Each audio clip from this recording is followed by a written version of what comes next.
નમસ્કાર સાથીઓ, જય હિન્દ. કેમ છો? સ્વાગત છે આપ સર્વનું અમારી આ યુટ્યુબ ચેનલ પર. ધોરણ 10 માટે પ્રથમ સત્રના અભ્યાસક્રમમાંથી મોસ્ટ આઈએમપી પ્રશ્નોની આપણે ચર્ચા કરી રહ્યા છીએ, જેમાં આજે આપણે જોવાના છે વિભાગ સીમાં પહેલો ભાગ, કે જેમાં અમુક પ્રશ્નો જે પરીક્ષામાં પૂછાય એવા છે, ખાસ કરીને બોર્ડની પરીક્ષામાં પણ આ પ્રશ્નો ખૂબ ઇમ્પોર્ટન્ટ છે. પણ અહીં આપણે પ્રથમ સત્રના અભ્યાસક્રમને ધ્યાનમાં રાખી અને આ પ્રશ્નો લીધેલા છે. તો શરૂઆત કરીએ છીએ પ્રશ્ન નંબર 1 વિભાગ સીમાં, જે પ્રથમ ચેપ્ટરમાંથી આ સવાલ આપણને જોવા મળે છે.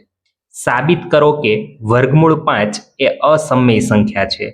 જ્યારે પણ મિત્રો અસમય સંખ્યા સાબિત કરવી હોય તો આપણે અનિષ્ટાપતિની રીત, એટલે કે જે સાબિત કરવું છે એનાથી વિરોધી વસ્તુ આપણે ધારવાની છે. તો વર્ગમૂળ 5 ને અસમય સંખ્યા સાબિત કરવી છે તો આપણે ધારી લઈએ કે ભાઈ ધારો કે વર્ગમૂળ 5 સમય સંખ્યા છે. શું ધારી લઈશું? વર્ગમૂળ 5 કેવી સંખ્યા છે? સમય સંખ્યા છે. હવે કોઈ પણ સમય સંખ્યા હોય મિત્રો તો એને આપણે અંશ અને છેદના સ્વરૂપમાં લખી શકીએ. માટે વર્ગમૂળમાં 5 બરાબર આપણે લખી શકીએ એના છેદમાં b, જ્યાં b છે એ 0 હોવો જોઈએ નહીં, તથા a અને b જે છે એનો ગુસા 1 છે. એટલે અહીંયા લખી દઈએ, જ્યાં ગુસા ઓફ ab બરાબર 1 અને b is not equal to 0. આ શરત આપણે લખી દેવાની છે. ગુસા ઓફ ab બરાબર 1 અને b જે છે એ 0 ન હોવો જોઈએ. હવે બંને બાજુ વર્ગ લઈએ મિત્રો, તો વર્ગમૂળ 5 નો વર્ગ બરાબર a ના છેદમાં b આખાનો વર્ગ. વર્ગમૂળ 5 નો વર્ગ શું થશે? 5. તો અહીં શું થાય? a સ્ક્વેર છેદમાં b સ્ક્વેર. આ b સ્ક્વેર ને સામેની સાઈડ જવા દઈએ તો a સ્ક્વેર બરાબર 5b સ્ક્વેર. એનો મતલબ એવો થાય કે a સ્ક્વેર નો એક અવયવ 5 છે. a સ્ક્વેર નો એક અવયવ 5 છે, અથવા બીજા શબ્દમાં કહું તો a સ્ક્વેર એ 5 વડે વિભાજ્ય છે. a સ્ક્વેર એ 5 વડે વિભાજ્ય છે. શું છે? તો કે વિભાજ્ય છે. અને જો a સ્ક્વેર 5 વડે વિભાજ્ય હોય તો a એ 5 વડે વિભાજ્ય થાય. શું થાય? 5 વડે વિભાજ્ય થાય. હવે a 5 વડે વિભાજ્ય છે, મતલબ કે એનો પણ એક અવયવ 5 છે. માટે a બરાબર આપણે ધારી લઈએ કે ભાઈ 5c, કોઈ એક ત્રીજો ચલ લાવ્યા c લેતા, ચલો આને કહી દે સમીકરણ નંબર 1. તો એની જગ્યાએ 5c સમીકરણ 1 માં મૂકી દો. સમીકરણ 1 પરથી એની જગ્યાએ આપણે મૂકશું 5c, એટલે a સ્ક્વેર છે એટલે અહીં શું થશે? 5c આખાનો વર્ગ બરાબર 5b નો વર્ગ. બોલો 5 નો વર્ગ કેટલો થાય? તો કે 25. c નો વર્ગ બરાબર 5b નો વર્ગ એઝ ઇટ ઇઝ. 5 છે ને છેદમાં જવા દઈએ એટલે 25 ના છેદમાં 5 c સ્ક્વેર એમનમ બરાબર b નો વર્ગ. 25. માટે b સ્ક્વેર બરાબર 5c સ્ક્વેર આવું આવ્યું. સેમ પ્રથમ સમીકરણ જેવું જ કંઈક જોવા મળે છે, એટલે કે b સ્ક્વેર છે એ 5 વડે વિભાજ્ય છે. b સ્ક્વેર એ 5 વડે વિભાજ્ય છે, માટે b પણ 5 વડે વિભાજ્ય થાય. હવે આપણે તો એવું ધાર્યું હતું કે a અને b નો ગુસા 1 છે. અહીં તો બંનેમાં સામાન્ય અવયવ 5 પણ મેળવ્યો a અને b નો, મતલબ કે ગુસા 1 નહીં પણ 5 થઈ શકે. માટે આપણી ધારણા ખોટી છે. શું લખીશું? માટે આપણી ધારણા ખોટી છે. અને આપણી ધારણા શું હતી? વર્ગમૂળ 5 સમય સંખ્યા છે, આવી આપણી ધારણા હતી. માટે વર્ગમૂળ 5 કેવી સંખ્યા થઈ જશે? તો કે વિરોધી, એટલે કે અસમય. સમયની વિરોધી અસમય સંખ્યા થશે. બરોબર? તો આ જે રીત છે એને આપણે અનિષ્ટાપતિની રીત તરીકે ઓળખીએ છીએ. ત્યાર પછી બીજો પ્રશ્ન, જે ઘણી બધી વખત આપણને પરીક્ષામાં દેખાતો હોય છે, 2 અંકોની સંખ્યા વાળો સવાલ. 2 અંકોની એક સંખ્યા અને તે સંખ્યાના અંકોની અદલાબદલી કરતા મળતી સંખ્યા, એ બંનેનો સરવાળો 66 છે. અને જો તે સંખ્યાના અંકોનો તફાવત 2 છે, સંખ્યાના અંકોનો તફાવત કેટલો આપ્યો છે મિત્રો? તો કે 2 આપ્યો છે. તો તે સંખ્યા શોધો અને આવી કેટલી સંખ્યાઓ મળી શકે? તો 2 અંકની સંખ્યા છે એટલે આપણે ધારી લઈએ કે ભાઈ ધારો કે એકમનો અંક x અને દશકનો અંક y. દશકનો અંક કયો છે? y. રેડી? હવે જો તે બે સંખ્યાના અંકોનો તફાવત 2 આપ્યો છે, મતલબ તમારે એ પણ ધારવું પડશે કે આમાંથી કઈ સંખ્યા મોટી છે. જ્યાં આપણે ધારી લઈએ કે એકમનો અંક છે ને એ દશકના અંક કરતા મોટો છે. શું ધારી લઈએ છીએ? એકમનો અંક છે એ દશકના અંક કરતા મોટો છે. હવે અંક માટે મૂળ સંખ્યા કઈ બનશે? ચલો મૂળ સંખ્યા પેલા સંખ્યા બનાવી દઈએ, પછી અદલા બદલી વાળું લઈએ. બરોબર? મૂળ સંખ્યા દશકના અંકને કેટલા વડે ગુણવાનું? 10 વડે. મૂળ સંખ્યા બનશે 10y અને એકમના અંકને x. કોઈ વડે ગુણવાની જરૂર નથી, એક વડે ગુણો એટલે એનું ઈ જ આવવાનું છે. ફરીથી આ શા માટે આવું આવ્યું? ધારો કે તમારી પાસે 15 છે, તો 15 ને તમે શું લખશો? 10 + 5 લખશો ને. એકને તમે 10 વડે ગુણ્યો અને 5 ને એમનેમ રાખ્યો, એકમનો અંક એમનેમ રહે, દશકના અંકને કેટલા વડે ગુણાય? 10 વડે. સમજણ પડે છે? 25 હોય 25, સમજો કે 25, તો શું લખો છો? 20 + 5, એટલે કે દશકના અંકને 10 વડે અને એકમનો અંક એમનેમ રાખવાનો છે. બરોબર છે? તો આ રીતે આપણને મૂળ સંખ્યા પ્રાપ્ત થઈ. હવે અંકોની અદલા બદલી કરવાની છે. શું કરવાનું છે? અંકોની અદલા બદલી. અંકોની અદલા બદલી કરતા. ચલો અંકોની અદલા બદલી કરી નાખીએ તો એકમનો અંક શું થઈ જાય? એકમનો અંક જો x હતો એની જગ્યાએ હવે એકમનો અંક y થશે, અને દશકનો અંક શું થશે? તો કે દશકનો અંક હવે x થઈ જશે. માટે નવી જે સંખ્યા બનવાની છે, નવી સંખ્યા એ દશકના અંકને 10 વડે ગુણો, એકમના અંકને 1 વડે ગુણો. રેડી? આ સંખ્યા કઈ બની એની આપણે પહેલા તો વાત કરી દેવાની. જ્યારે પણ અદલા બદલી આવે ત્યારે આટલી પ્રોસેસ આપણે કરી દેવાની, અને હવે આપણે વારાફરતી શરતો વાંચતી જવાની. ચલો પ્રથમ શરત શું છે જુઓ. બે અંકોની એક સંખ્યા અને તે સંખ્યાના અંકોની અદલા બદલી કરતા મળતી સંખ્યાનો સરવાળો 66 છે. આ બંનેનો સરવાળો 66 છે. ચલો મૂળ સંખ્યા કઈ છે? આપેલ શરત મુજબ આવું લખી દઈએ. આપેલ શરત મુજબ મૂળ સંખ્યા કઈ છે આપણી પાસે? તો કે 10y + x. મૂળ સંખ્યા કઈ છે? 10y + x. અદલા બદલી કરતા મળતી સંખ્યા કઈ છે? તો કે 10x + y. અને આ બંનેનો સરવાળો આપણને કેટલો આપેલો હતો? 66. 10y અને y એટલે કેટલા થશે? 11y. x અને 10x એટલે કેટલા થશે? 11x બરાબર 66. 11 ને કોમન કાઢી લો એટલે અહીંયા વધે શું? x + y આવું વધે. x + y બરાબર 66. માટે x + y બરાબર 66/11. 11 × 6 = 66, એટલે x + y બરાબર આપણને 6 મળશે. અને સમીકરણ નંબર 1 કહી દો. સમીકરણ કેટલામું કહી દો? પહેલું.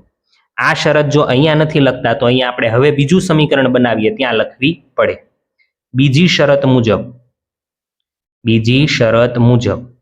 હવે બીજી શરતમાં આપણે શું ધારેલું છે? તો કે x છે ને એ મોટો છે અને y નાનો છે. બરોબર? x છે એ મોટો છે અને y નાનો છે. અને આપણને અંકોનો તફાવત 2 આપ્યો હતો, મતલબ કે મોટી સંખ્યામાંથી નાની સંખ્યા બાદ કરો એટલે અંકોનો તફાવત 2 મળે છે. આને કહી દો સમીકરણ નંબર 2. હવે આ જે બંને સમીકરણો છે એને આપણે લોપની રીતે ઉકેલી નાખીએ. હવે જો આ સમીકરણ કોઈ દિવસ બદલાવાનું નથી, પણ આમાં y મોટો હોય તો સમીકરણ ઊંધું થઈ જાય. y - x = 2. સમજ્યા? એટલે બે સંખ્યાઓ મળશે આપણને. કેટલી સંખ્યાઓ મળશે? 2. ચલો હવે ગણતરી કરીએ કે સમીકરણ 1 અને 2 ને લોપની રીતે ઉકેલતા. ચલો સમીકરણ 1 આપણી પાસે હતું x + y બરાબર 6. સમીકરણ 2 હતું x - y બરાબર 2.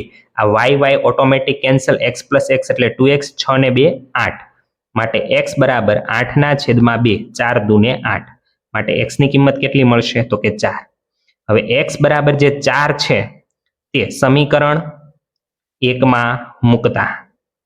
કયા સમીકરણમાં મૂકી દઈશું? સમીકરણ 1 માં. સમીકરણ 1 હતું આપણી પાસે x + y બરાબર 6, જ્યાં x ની જગ્યાએ 4 + y બરાબર 6. માટે y બરાબર 6 - 4, એટલે y કેટલું થઈ જાય? તો કે 2. માટે માંગેલ સંખ્યા બરાબર. ચલો મૂળ સંખ્યા શું હતી આપણી પાસે? 10y + x હતી, એટલે કે 10(2) વત્તા x ની જગ્યાએ કેટલા છે? 4. 10 × 2 = 20, 20 + 4 એટલે કેટલા થશે? 24. હવે જોજો, જો y છે એ x કરતા મોટો હોય તો તો આપણે y માઇનસ એક્સ બરાબર 2 લખવું પડે. x માઇનસ વાય બરાબર 2 ચાલે નહીં, એટલે કે આ સમીકરણ 2 વેલિડ ગણાય નહીં. બરોબર, તો આને સમીકરણ કેટલામું કહી દેવાનું? ત્રીજું. હવે શું કરવાનું? તો પહેલાને અને ત્રીજાને ફરીથી લોપની રીતે ઉકેલવાનું. શું કરવાનું? પહેલું અને ત્રીજું સમીકરણ 1 અને 3 લોપની રીતે ઉકેલતા. કઈ રીતે ઉકેલવાનું છે? લોપની રીતે ઉકેલતા. હવે સમીકરણ 1 તો x પ્લસ વાય બરાબર 6 છે જ તે, પણ બીજું સમીકરણ y માઇનસ એક્સ આપેલું છે. y ની સંજ્ઞા કઈ છે? પ્લસ, અને x ની સંજ્ઞા કઈ છે? માઇનસ. રેડી? બરાબર કેટલા આપ્યા છે? 2. હવે x ઉડી જાય, y અને y એટલે 2y બરાબર 8, એટલે y કેટલું થશે? 4. અને y 4 થાય તો તમે x કેટલા મેળવી શકશો? 2. રેડી ને? x2 ક્યાંથી મેળવવાનું? સમીકરણ 1 માં કિંમત મૂકી દેવાની. સમજણ પડે છે? અને છેલ્લે પછી તમારે વિધાન લખવાનું. આમ અહીંયા પછી સંખ્યા મેળવવાની હો, માંગેલ સંખ્યા એવું કરીને આપણે લખવાનું 10y પ્લસ એક્સ, એટલે કે 10 કૌંસમાં 4 પ્લસ 2, 10 ચોક 40, 40 પ્લસ 2 એટલે કઈ થશે? 42. એક સંખ્યા કઈ થઈ? 24. બીજી સંખ્યા કઈ થઈ? 42. તો બે સંખ્યા આપણને મળી જાય, 24 અને 42. આમ માંગેલ સંખ્યાઓ 24 અને 42 છે. કે ભાઈ સમાંતર શ્રેણીનો દાખલો છે કે ભાઈ મીના છે એ 2000 રૂપિયા ઉપાડવા માટે બેંકમાં ગઈ હતી. તેણે કેશિયરને કહ્યું હતું કે મને માત્ર 50 અને 100 રૂપિયાની નોટો જ જોઈએ છે. બરોબર છે. મીનાને કુલ 25 નોટો મળી. 50 રૂપિયાની અમુક નોટો હશે, 100 રૂપિયાની અમુક નોટો હશે, પણ બે 25 ટોટલ નોટો હશે. તો તેણે 50 અને 100 ની કેટલી નોટો ખરીદી હશે? કેટલી નોટો એને કેશિયરે આપી હશે? ધારો કે 50 રૂપિયાની એક્સ નોટ અને 100 રૂપિયાની વાય નોટ મળે, આવું આપણે ધારી લીધું. હવે ટોટલ રૂપિયા કેટલા થયા? તો કે 2000. 50 રૂપિયાની એક્સ નોટ, 50 રૂપિયાની એક નોટ હોય તો 50 રૂપિયા થાય કે ન થાય? 50 રૂપિયાની બે નોટ હોય તો 100 રૂપિયા થાય, 50 દુ 100. એવી રીતે 50 રૂપિયાની 3 નોટ હોય તો 150 રૂપિયા થાય, અને 50 રૂપિયાની એક્સ નોટ હોય તો 50 એક્સ રૂપિયા થાય કે ન થાય? બરોબર ને? આપેલ શરત મુજબ, બરોબર, શરત આખી લખવાની જરૂર નથી. તો 50 રૂપિયાની એક્સ નોટ એટલે 50 એક્સ રૂપિયા, પ્લસ 100 રૂપિયાની વાય નોટ એટલે 100 વાય રૂપિયા, અને ટોટલ રૂપિયા કેટલા ઉપાડ્યા છે? 2000. ક્લિયર? હવે 50 ને કોમન કાઢી નાખો એટલે x પ્લસ 2y બરાબર 2000. 50 ને છેદમાં મોકલી દો એટલે x પ્લસ 2y બરાબર 2000 છેદમાં 50. 0 0 ગયું, 5 ચોકું 20 અને પાછળ એક 0, માટે x પ્લસ 2y બરાબર 40. ક્લિયર? ચલો નેક્સ્ટ શું આવશે? તો કે ટોટલ કેટલી નોટો લઈ આવ્યા છે ભાઈ મીનાબેન? તો કે 25 નોટો લઈ આવ્યા છે. તો હવે બીજી શરત આપેલી છે, તો બીજી શરત પરથી એક્સ અને વાય બંનેનો સરવાળો 25 નોટો લાવ્યા છે એટલે 25 થશે. આ સમીકરણ આપણી પાસે પહેલું છે અને આ સમીકરણ નંબર બીજું છે. હવે સમીકરણ 1 અને 2 ને આપણે લોપની રીતે ઉકેલી નાખવાનું છે. શું કરી નાખવાનું છે? ઉકેલી નાખવાનું છે. સમીકરણ 1 અને 2 ને લોપની રીતે ઉકેલતા. ચલો સમીકરણ 1 શું છે આપણી પાસે? x પ્લસ 2y બરાબર 40. સમીકરણ 2 શું છે? તો કે x પ્લસ y બરાબર 25. નિશાનીઓ ફેરવવી પડશે એટલે x છે એ કેન્સલ થશે. 2y માંથી y કાઢો એટલે y વધશે. 40 માંથી 25 કાઢો એટલે કેટલા વધશે? તો કે 15 વધશે. હવે આ y બરાબર 15 છે એ સમીકરણ 2 માં મૂકો. 2 માં મૂકતા સમીકરણ 2 શું છે? શાંતિથી જોઈએ. x પ્લસ y બરાબર 25 છે, જ્યાં y ના સ્થાને આપણે 15 મૂકી દેવાનું છે, માટે x બરાબર 25 માઇનસ 15 એટલે x કેટલું મળશે? તો કે 10 મળશે. હવે x 10 એનો મતલબ શું થયો? 50 રૂપિયાની 10 નોટ આવશે અને 100 રૂપિયાની 15 નોટ આવશે. બરોબર. y એટલે 100 રૂપિયાની કેટલી આવશે? 15 નોટ એટલે 1500 રૂપિયા એ થયા, અને 50 રૂપિયાની 10 નોટ એટલે 500 એ થયા. 1500 અને 500 2000 આપણા ટોટલ રૂપિયા થઈ ગયા. તો અહીંયા આપણે છેલ્લે વિધાન લખવાનું. આમ મીનાને 100 રૂપિયાની વાય એટલે કે 15 નોટ અને 50 રૂપિયાની એક્સ એટલે કે 10 નોટ મળી હશે. 10 નોટ મળી હશે. આ રીતે આપણે છેલ્લે વિધાન લખી દેવાનું. જોઈએ ત્યાર પછી 4 નંબરનો પ્રશ્ન કે વિજયભાઈએ વર્ષ 1995માં 5000ના વાર્ષિક વેતનથી કામ શરૂ કર્યું. 1995ની અંદર તેમને કામ શરૂ કર્યું છે. તેમને દર વર્ષે રૂપિયા 200ની વેતન વૃદ્ધિ મળે છે.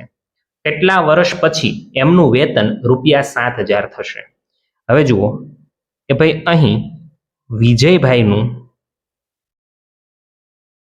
ક્રમિક વર્ષોનું વેતન, ચલો પ્રથમ વર્ષે કેટલું છે? 5000. પછી દર વર્ષે કેટલા રૂપિયાનો વધારો થાય? 200. તો બીજા વર્ષે કેટલું થશે? 5200. ત્યાર પછીના વર્ષે 5400. એવી રીતે અંતિમ વર્ષે જે છે એનું વેતન 7000 રૂપિયા કરવાનું છે. કેટલા રૂપિયા કરવાનું છે? 7000 રૂપિયા. એ સમાંતર શ્રેણીમાં છે. કેવી શ્રેણીમાં છે? સમાંતર શ્રેણીમાં છે. હવે સાંભળો, કેટલા વર્ષ પછી, મતલબ કે આ જે છે એ કેટલા પદ છે એ આપણે ગણવાનું છે. માત્ર શું ગણવાનું છે? કેટલા પદ છે. ચલો તો અહીં પ્રથમ પદ કેટલું આપ્યું છે? 5000. સામાન્ય તફાવત ડી એટલે બીજું પદ માઇનસ પહેલું પદ.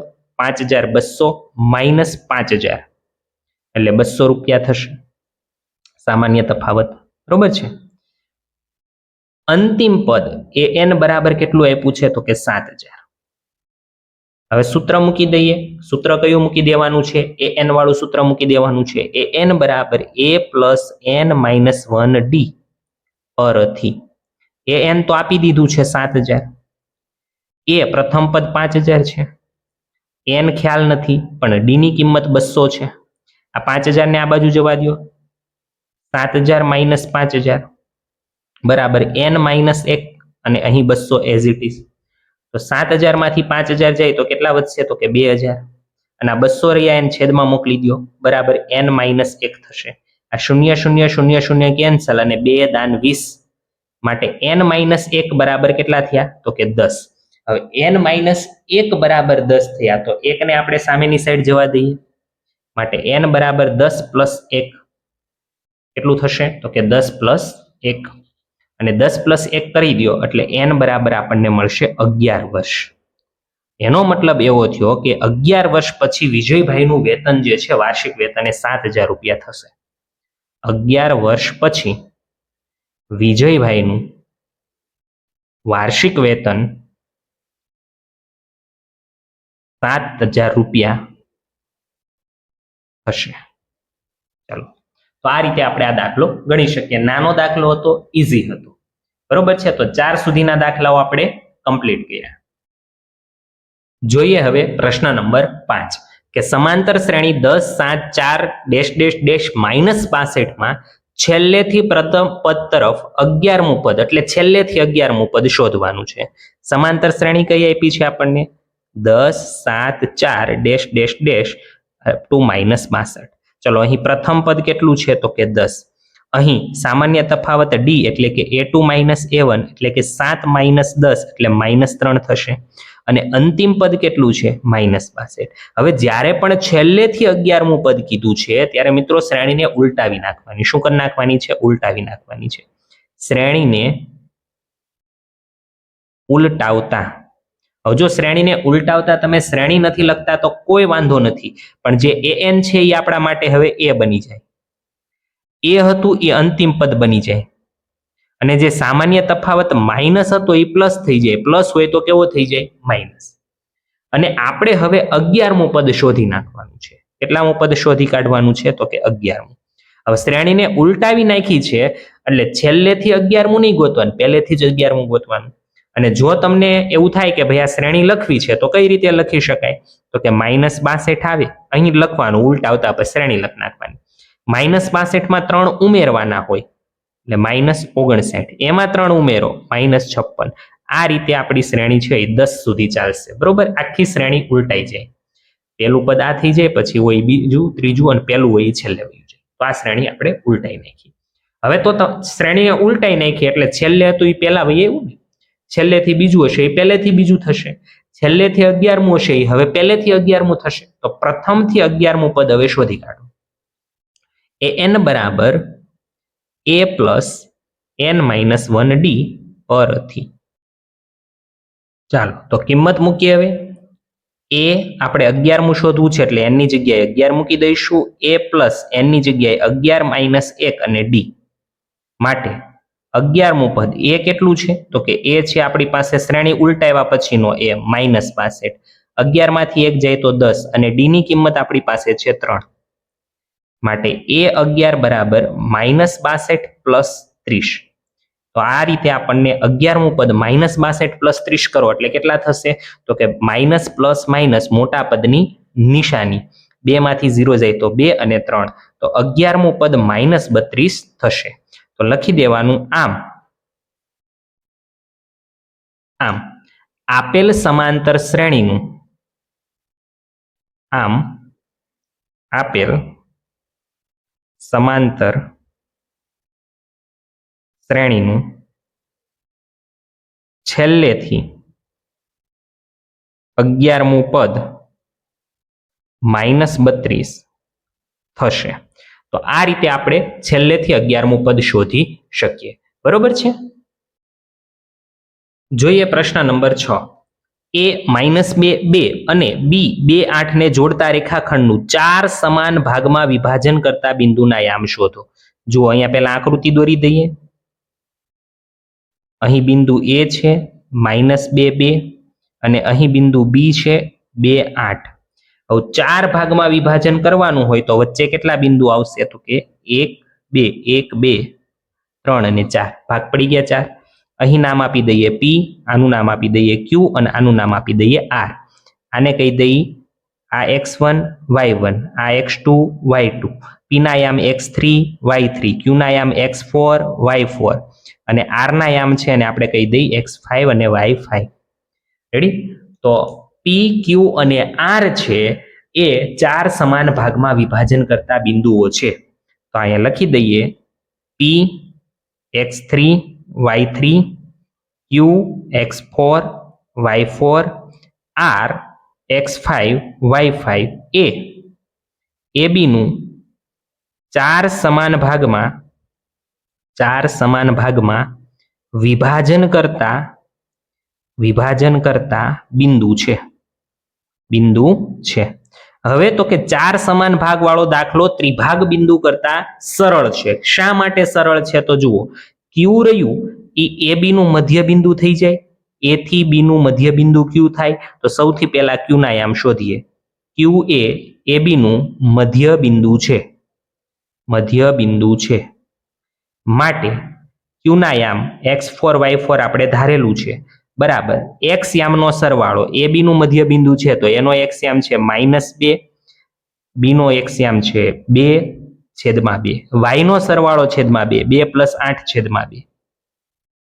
ચલો -2 + 2 એટલે 0/2 અને 10/2, 2 × 5 = 10 એટલે અહીં થયું 0.5. તો આ પહેલું બિંદુ થઈ ગયું 0.5. એ જ રીતે હવે આપણે p ને જોઈએ તો p છે ને એ aq નું મધ્ય બિંદુ છે. જુઓ તમે છે કે નહીં. તો હવે શું લખશું કે p એ aq નું મધ્ય બિંદુ છે. તો હવે તમને p ના યામ મળશે. p એટલે x3 y3 ધારેલું છે આપણે. કોનું મધ્ય બિંદુ છે aq નું, તો એનો x યામ -2 અને q નો x યામ 0 છે. અહીંયા લખી દઉં 0.5 છે. તો ચલો -2 + 0/2, y યામ 2 + 5/2, -2 + 0 -2/2 અને અહીં થશે 7/2. આ 2 કેન્સલ, -1 અને 7/2. આવો આપણો જવાબ આવશે. તો p ના યામ મળી ગયા -1 અને 7/2.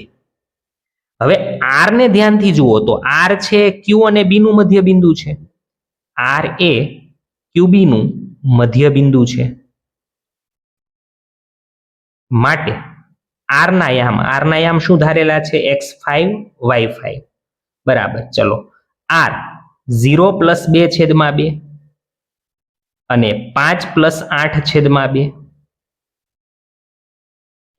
x નો સરવાળો છેદમાં 2, y નો સરવાળો છેદમાં 2. 0 + 2 એટલે 2 ના છેદમાં 2.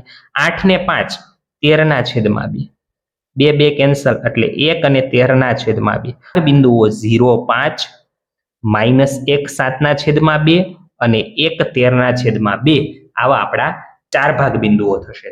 તો 4 ભાગ બિંદુઓમાં 3 બિંદુના યામ શોધવાના હોય. ત્રિભાગ બિંદુ હોય તો 2 બિંદુના યામ શોધવાના હોય. ત્રિભાગ માટે વિભાજન સૂત્ર આપણે એક વખત વાપરવું પડે, પણ 4 ભાગ બિંદુ માટે મધ્ય બિંદુના યામના સૂત્રથી આપણું કામ તમામ થઈ જશે.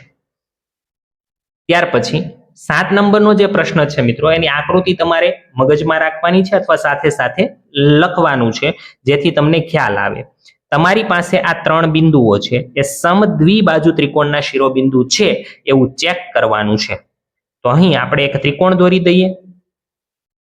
હવે સમદ્વિબાજુમાં 3 બાજુના માપ 3 બાજુમાંથી 2 બાજુના માપ સમાન હોય.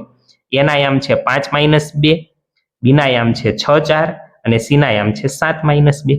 આને કહી દો x1 y1, આ x2 y2 અને આ x3 y3. હવે તમારે શું મેળવવું પડે?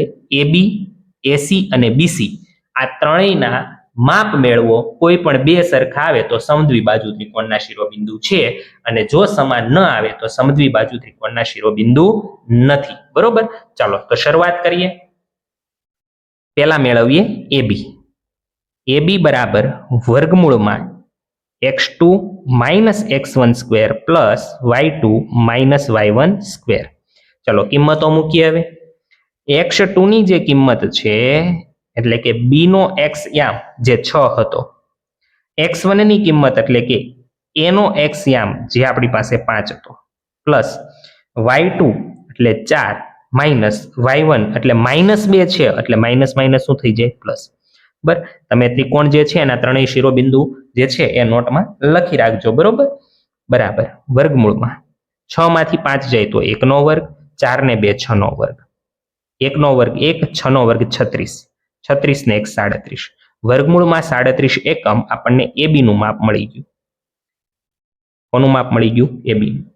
હવે તો કે BC નું માપ મેળવીએ. BC એટલે 2 અને 3 એટલે x3 - x2² plus y3 - y2². x3 એટલે C નો x યામ 7 છે, x2 એટલે B નો x યામ 6 છે, y3 એટલે C નો y યામ -2 છે, માઇનસ સૂત્રનો, y2 એટલે 4 છે આખાનો વર્ગ. ચાલો 7 માંથી 6 જાય તો 1 નો વર્ગ, માઇનસ માઇનસ પ્લસ એટલે -6 નો વર્ગ, 1 નો વર્ગ 1, -6 નો વર્ગ 36, 36 ને 1 37. વર્ગમૂળમાં 37 એકમ. BC નું માપ મળી ગયું. એ જ રીતે હવે AC નું માપ મેળવી લઈએ. A અને C એટલે 3 અને 1, x3 - x1² plus y3 - y1². ચાલો x3 ની કિંમત જુઓ તો કે 7 છે, x1 5 છે, y3 -2 અને y1 પાછો -2 છે એટલે +2 કરવું પડશે. 7 માંથી 5 જાય એટલે 2 નો વર્ગ, માઇનસ પ્લસ માઇનસ એટલે 0 નો વર્ગ. 2 નો વર્ગ કેટલો થાય? 4, અને 4 નું વર્ગમૂળ કેટલું થશે? 2. જુઓ અહીંયા આ બંનેના માપ સમાન આવ્યા, વર્ગમૂળ 37, વર્ગમૂળ 37, પણ AC નું માપ અલગ આવ્યું. બે સરખા એક અલગ માટે બિંદુ A, B અને C સમદ્વિ બાજુ ત્રિકોણના શિરોબિંદુ છે. ત્રિકોણના શિરોબિંદુ છે. તો આ રીતે આપણે સાબિત કરી શકીએ. 8 નંબરનો પ્રશ્ન છે કે ભાઈ નીચે આપેલું આવૃત્તિ કોષ્ટક ભારતના કેટલાક રાજ્યના ગ્રામીણ વિસ્તારોમાં કેન્દ્ર શાસિત પ્રદેશોની પ્રાથમિક શાળાઓમાં સ્ત્રી શિક્ષકોનું ટકાવાર વિતરણ આપે છે. આ વિભાગમાં પદ વિચલનની રીતે સ્ત્રી શિક્ષકોની સંખ્યાઓનો મધ્યક શોધો. કઈ રીત વાપરવાની છે એ પણ આપણને કહી દીધું છે, એટલે આપણે ફરજિયાત પદ વિચલનની રીતનો જ ઉપયોગ કરવો પડે. અહીં આવૃત્તિ જે છે એ લખવાની રહી ગઈ છે. ફટાફટ આપણે પહેલા આવૃત્તિ લખી દઈએ. તો પ્રથમ આવૃત્તિ જે છે એ આપણને 6 આપવામાં આવેલી છે, બીજી આવૃત્તિ 11 છે, ત્યાર પછી 7 છે, ત્યાર પછી 4 છે, ત્યાર પછી 4 છે, ત્યાર પછી 2 છે અને ત્યાર પછી 1 છે. આટલી વસ્તુ આપણને રકમમાં આપેલી હોય છે. રેડી? તો આવૃત્તિ આપેલી છે અને વર્ગ આપેલા છે. હવે તમને પહેલા તો પદ વિચલનની રીત દ્વારા મધ્યક શોધવા માટેનું સૂત્ર ખબર હોવી જોઈએ. તો પદ વિચલનની રીતમાં મધ્યક શોધવાનું સૂત્ર છે x બાર બરાબર a plus sigma fi ui છેદમાં સિગ્મા fi ગુણ્યા h. h એટલે વર્ગ લંબાઈ. તો વર્ગ લંબાઈ તો સમજી ગયા, ચલો એ તો મળી જ જવાની છે. હવે શોધવાનું છે ui a fi ui આ બધી વસ્તુ. તો સૌથી પહેલા તમારે મધ્ય કિંમત શોધવી પડે, જે આપણા માટે xi કહેવાય, મધ્ય કિંમત. ચલો મધ્ય કિંમત એટલે આ બંનેનો સરવાળો 25 અને 15 એટલે 40, એનું અડધું કેટલું થશે તો કે 20. પછી 35 અને 25 એટલે 60, એનું અડધું કેટલું થશે 30. હવે અહીંયા 20 30, તો હવે કેટલા આવશે 40 50 60 70 અને 80, આ રીતે ક્રમશઃ આવશે. હવે તમારે ui મેળવવા માટે ui નું સૂત્ર છે xi માઇનસ a છેદમાં h. હવે ui મેળવવા માટે તમારે કોઈ એક જગ્યાએ મધ્યક ધારવો પડે, ધારેલો મધ્યક.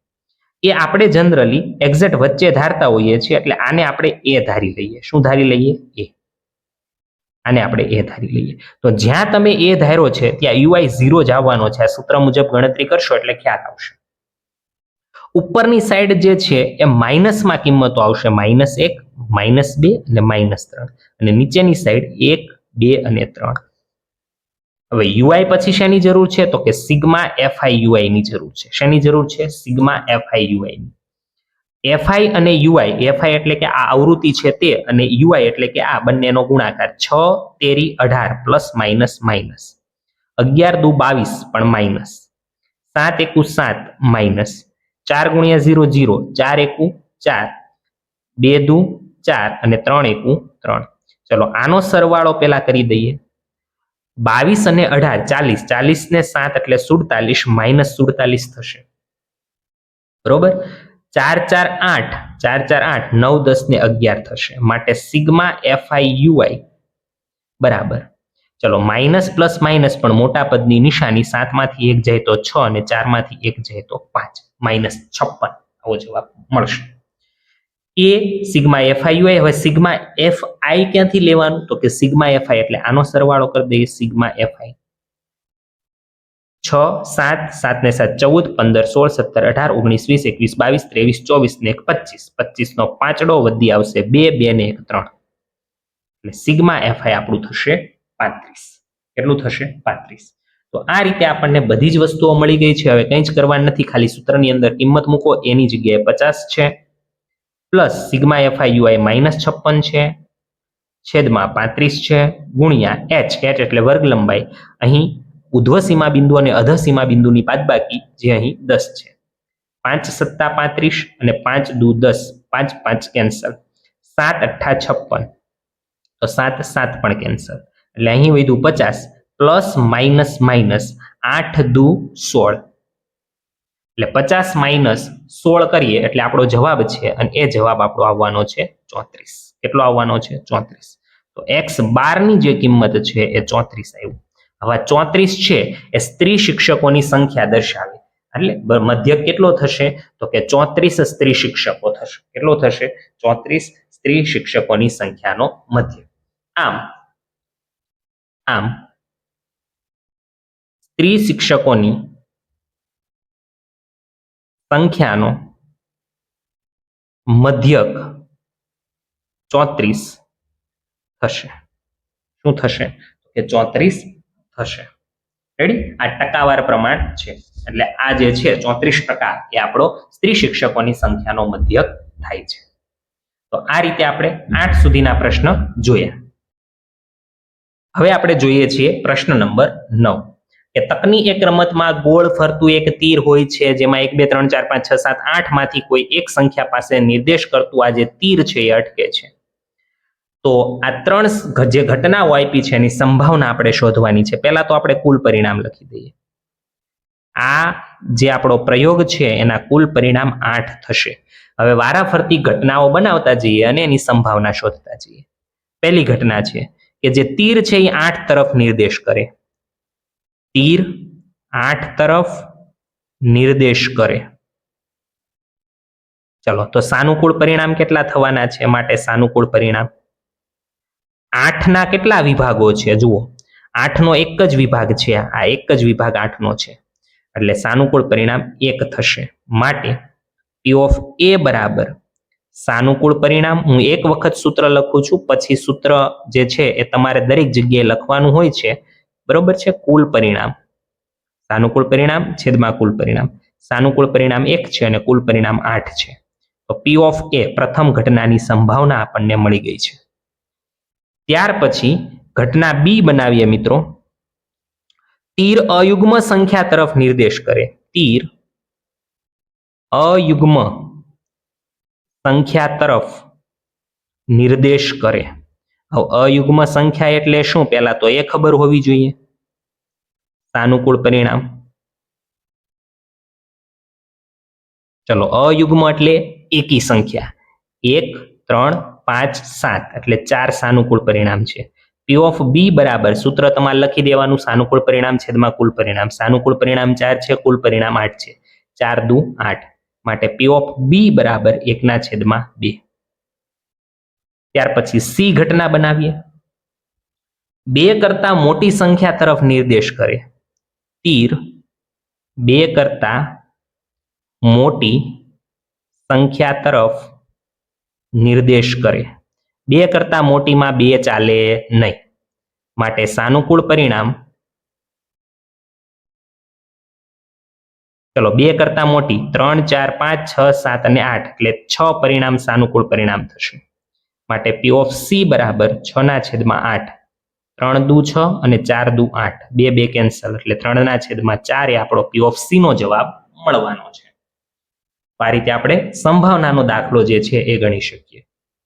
ત્યાર પછી કોઈ રમત ગમતના મેદાનની ફરતે એક વર્તુળાકાર માર્ગ છે. સોનિયાને એક પરિભ્રમણ પૂર્ણ કરતા 18 મિનિટ લાગે છે, રવિને એક પરિભ્રમણ પૂર્ણ કરતા 12 મિનિટ લાગે છે. ધારો કે તે બંને એક જ સમયે એક જ બિંદુથી એક જ દિશામાં દોડે છે, તો કેટલી મિનિટ બાદ ફરીથી પ્રારંભ બિંદુએ ભેગા થશે?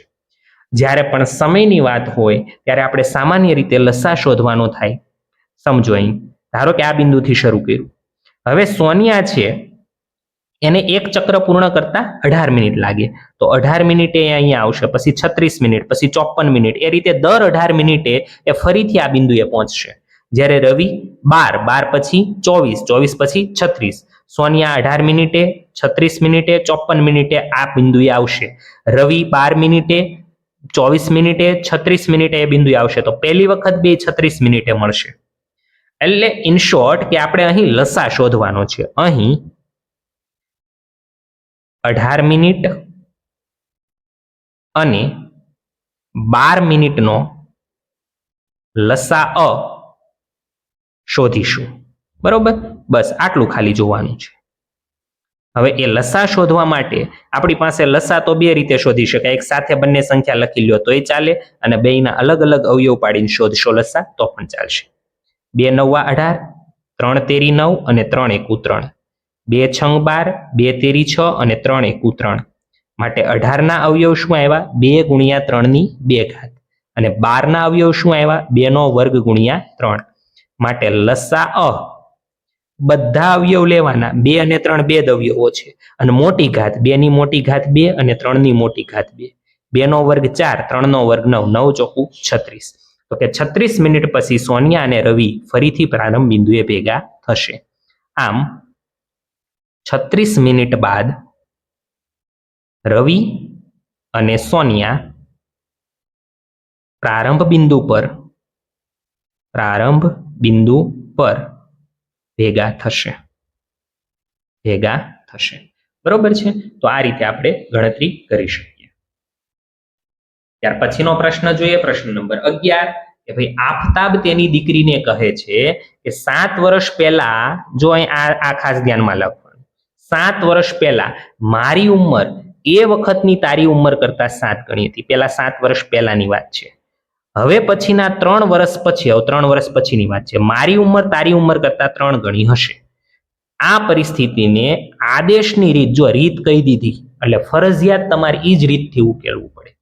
બરોબર, બોર્ડની અંદર છે રીત સામાન્ય રીતે આપતા નથી, તો રીત નથી આપતા એટલે આપણે કોઈ પણ રીતથી ઉકેલી શકીએ, પણ અહીં આપણને રીતનું નામ કીધું છે એટલે ફરજિયાત એ જ રીતથી આપણે ઉકેલવાનું છે. આવો દાખલો જ્યારે પણ આવે ત્યારે હાલની ઉંમર ધારી લેવાની. ધારો કે આફતાબની હાલની ઉંમર x વર્ષ છે, તેની દીકરીની હાલની ઉંમર y વર્ષ છે. હવે જે કેસ આપ્યા છે ને એ જોતા જાઓ. પેલો કેસ કયો આપ્યો છે? 7 વર્ષ પહેલાનો. 7 વર્ષ પહેલા આફતાબની ઉંમર. અત્યારે આફતાબની ઉંમર x વર્ષ છે તો 7 વર્ષ પહેલા x - 7 વર્ષ હોય કે ન હોય? તેની દીકરીની ઉંમર. અત્યારે દીકરીની ઉંમર y વર્ષ છે તો 7 વર્ષ પહેલા y - 7 વર્ષ હોય કે ના હોય? બરોબર છે. ત્યાર પછી બીજો કેસ જુઓ. 3 વર્ષ પછી 3 વર્ષ પછી આફતાબની ઉંમર. આફતાબની ઉંમર. ચલો, અત્યારે આફતાબની ઉંમર x વર્ષ છે તો 3 વર્ષ પછી x + 3 વર્ષ થાય. અને દીકરીની ઉંમર અત્યારે y વર્ષ છે તો 3 વર્ષ પછી દીકરીની ઉંમર y + 3 વર્ષ થશે. ક્લિયર છે?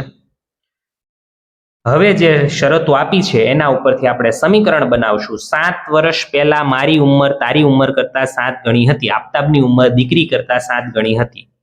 તો આપેલ શરત મુજબ આફતાબની ઉંમર દીકરીની ઉંમર કરતા કેટલા ગણી હતી? તો કે 7 ગણી હતી. માટે x - 7 બરાબર 7y - 7 = 49. બધી જ વસ્તુને એક બાજુ ભેગી કરો. x - 7y - 7 - 49 બરાબર 0. આ -49 આ બાજુ આવ્યું એટલે કેવું થઈ જવાનું છે? પ્લસ.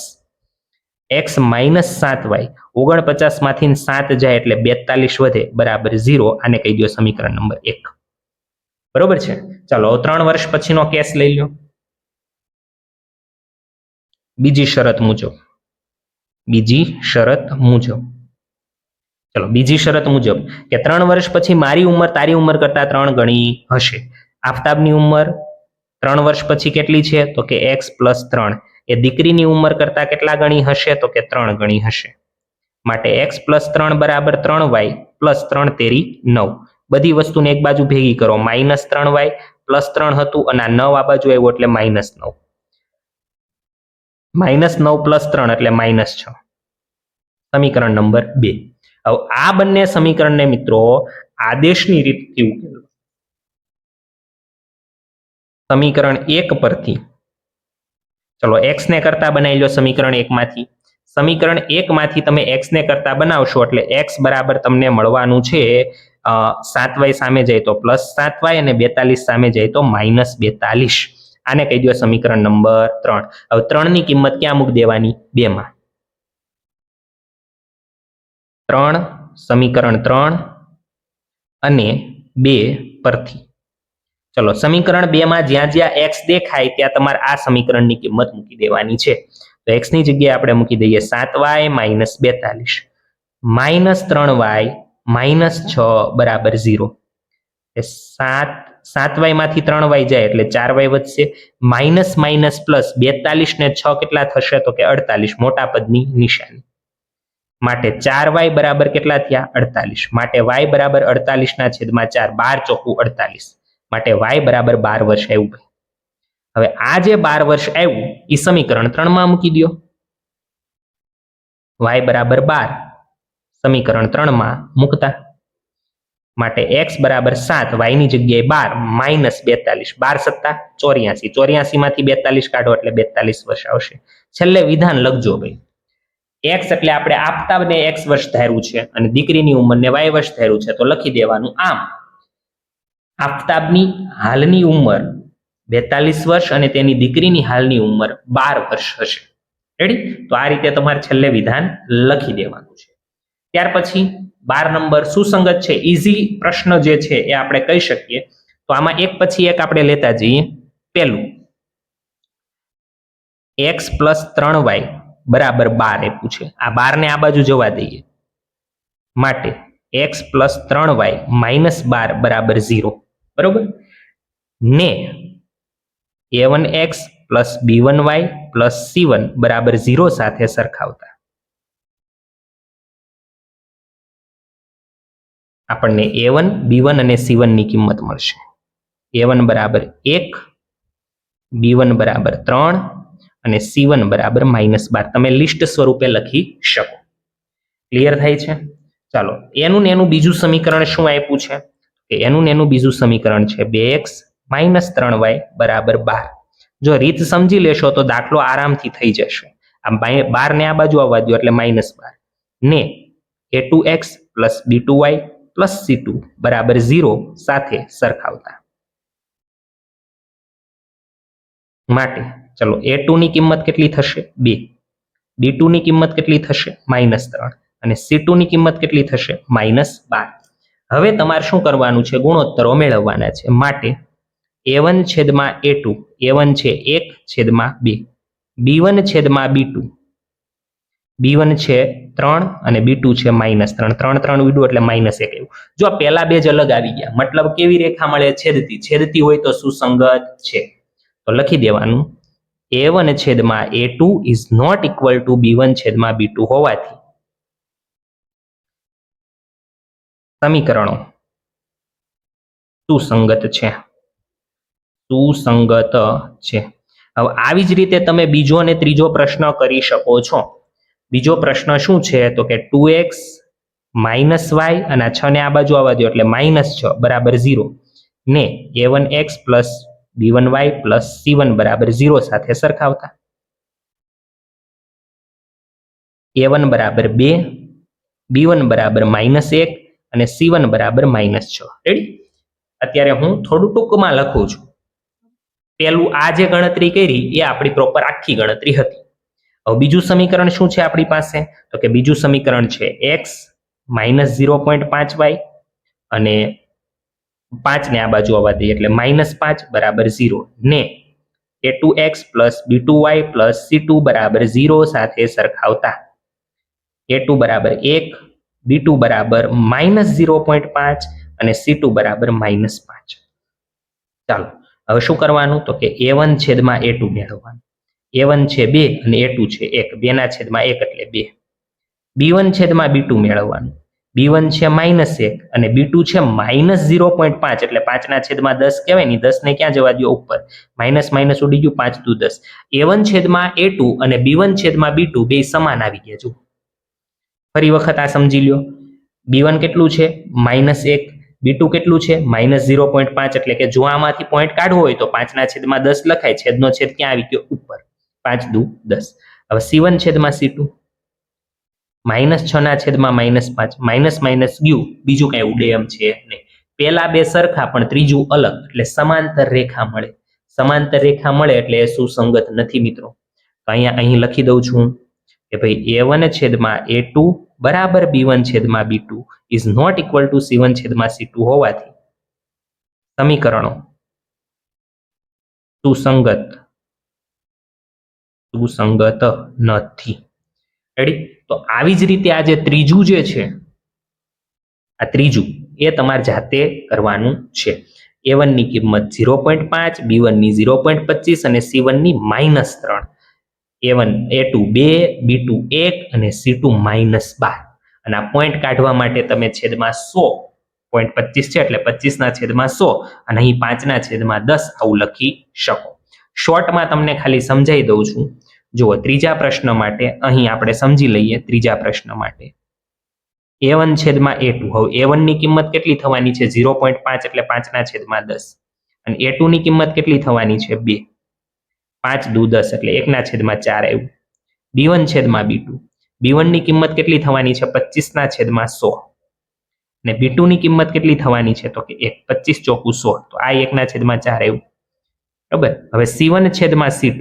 ચલો c1 ની કિંમત કેટલી થવાની? 3 આ બાજુ આવે તો -3 અને આ -12 એટલે -3 ના છેદમાં -12.